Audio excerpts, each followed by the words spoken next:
I grew up in the 50s and 60s in sort of an industrial part of Connecticut, and saw what happens when you are not good stewards of the environment.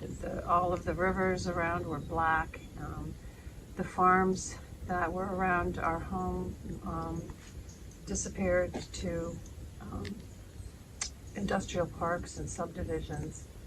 And so when I moved up here in 1991, which happened to be the same year that my dad donated the 1,500 acres, I saw that, there's still a lot of opportunity for land protection.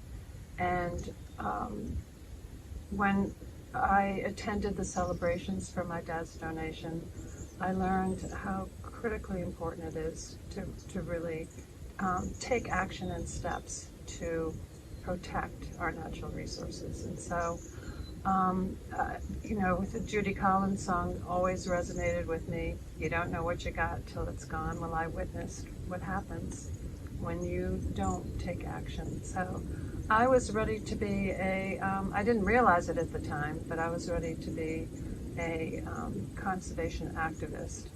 And so my dad and I worked together after 1991. My dad passed away in 2001.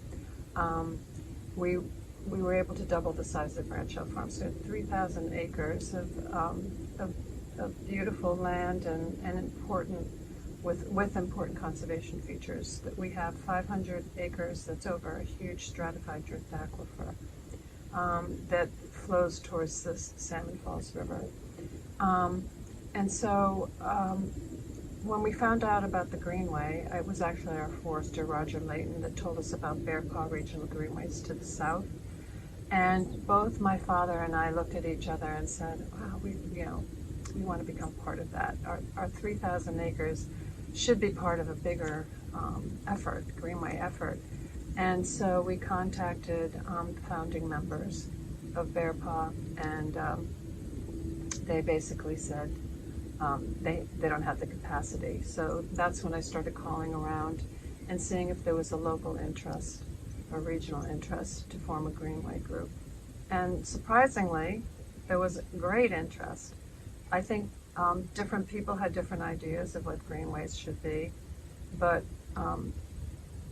the idea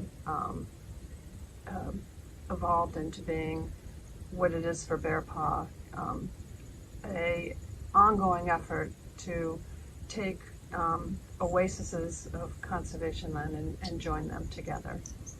I think that by doing so, you enhance the value of the conservation properties because water moves, air moves, and the wildlife moves, and people move. And I think that it is definitely a huge benefit to have connected corridors of permanently protected conservation land.